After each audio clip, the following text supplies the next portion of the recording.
दो अजनबियों की प्रेम कथा।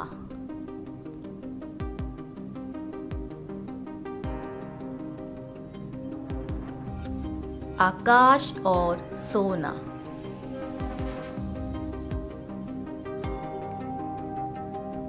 आकाश अपने माता पिता का इकलौता पुत्र था।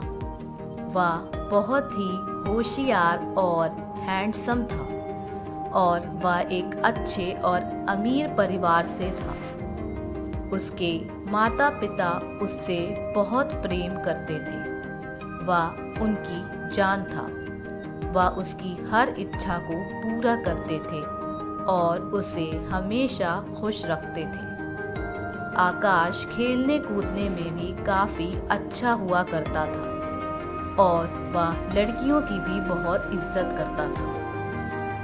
उसके ज़्यादा मित्र नहीं थे, तो वह ज़्यादातर अकेले या अपने माता पिता के साथ ही समय बिताता था।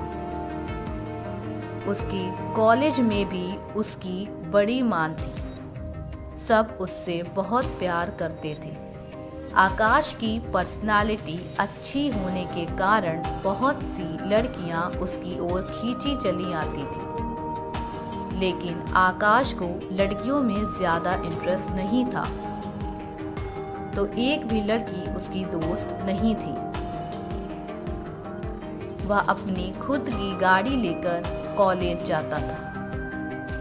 एक दिन जब वह स्कूल जा रहा था तो उसकी गाड़ी के सामने कुत्ते का एक छोटा सा बच्चा आ जाता है और उसकी गाड़ी से टकरा जाता है। उस बच्चे के सिर में बहुत चोट लग जाती है और उसका खून बहने लगता है। तभी वहां दौड़ती हुई एक लड़की आती है जिसका नाम सोना होता है।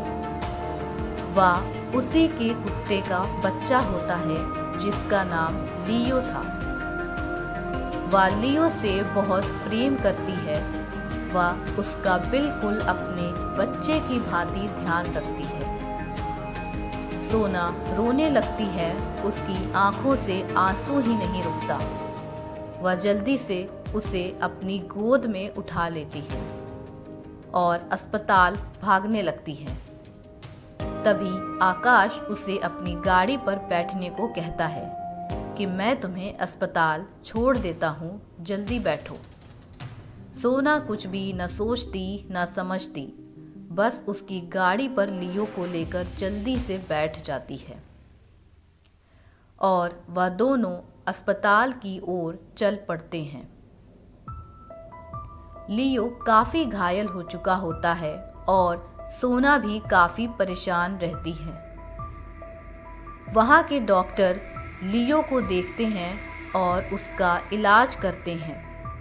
यहाँ सोना आकाश को खूब खरी खोटी सुनाती है कि तुम जैसे लड़के ऐसे ही जानवरों को रोड पर कुचलते चलते हो। तुम्हें किसी के भी इमोशन की परवाह नहीं होती है। तुम्हारे ही कारण आज मेरा लियो इस हालत में है। इसके जिम्मेदार तुम ही हो। वह उससे ज़्यादा बात नहीं करती और लियो की फिक्र में बस रोती रहती है।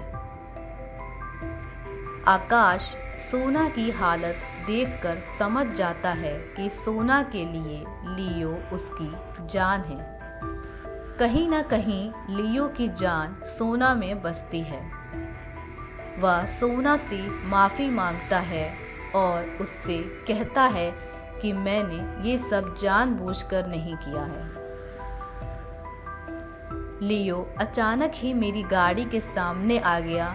जितने समय में मैं देख पाता, लियो मेरी गाड़ी से टकरा गया।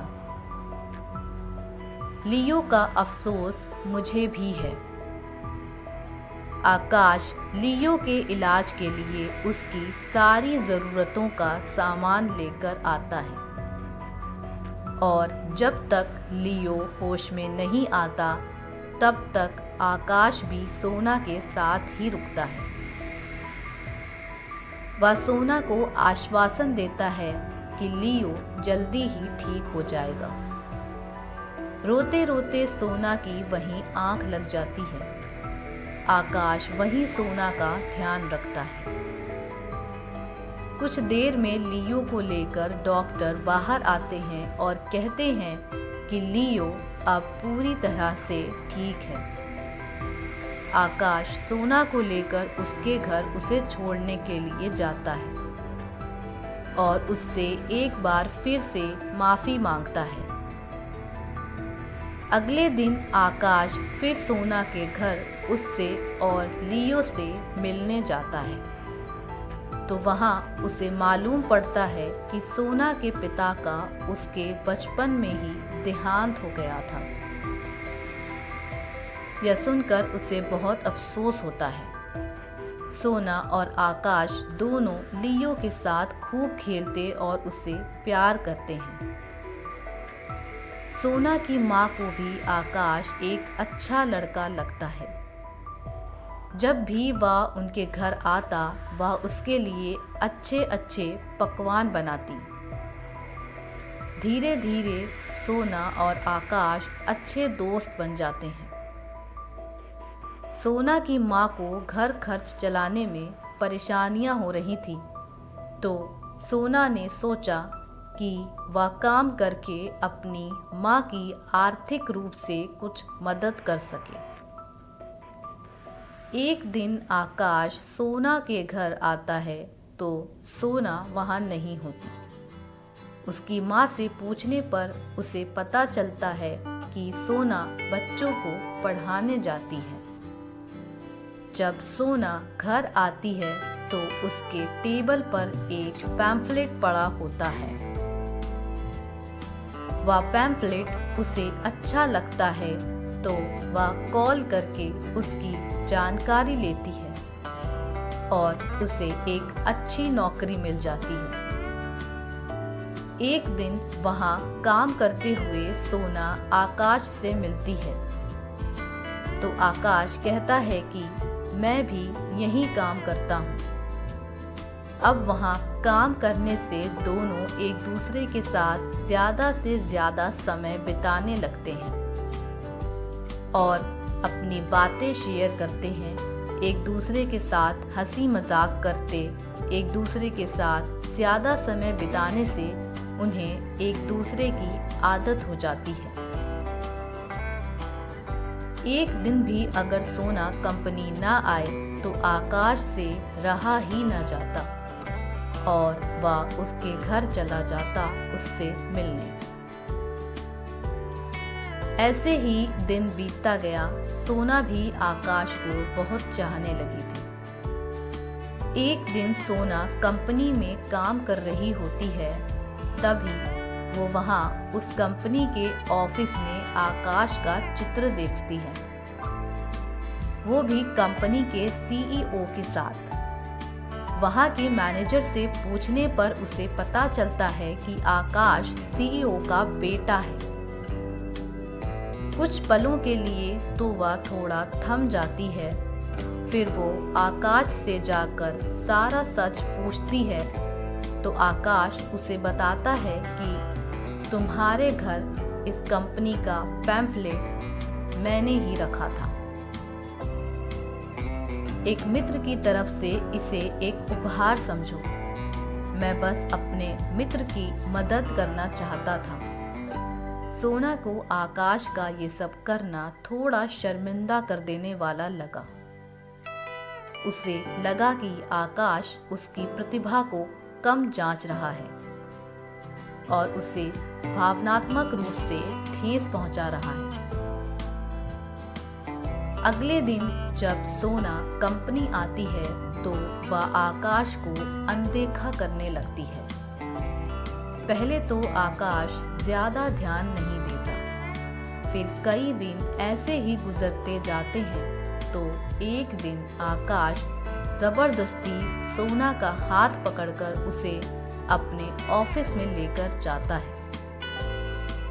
वह उससे पूछता है कि तुम मुझे अनदेखा क्यों कर रही हो।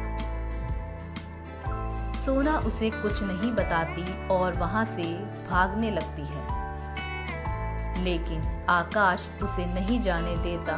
तो सोना उससे कहती है कि अब हम दोनों बिल्कुल अलग हैं। तुम तो बहुत ही अमीर हो, मेरे पास इतना कुछ नहीं है और मैं आर्थिक रूप से कमजोर परिवार से आती हूँ। आकाश उसकी ये बातें सुनकर हंसने लगता है।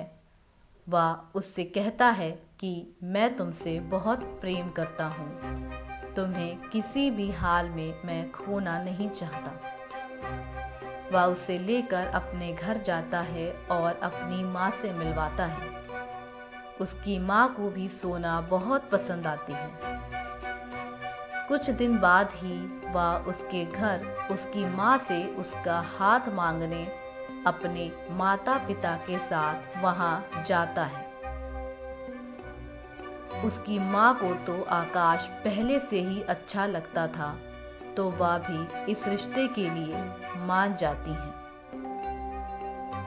कुछ महीनों बाद दोनों विवाह कर लेते हैं और एक दूसरे के साथ बहुत खुश रहते हैं।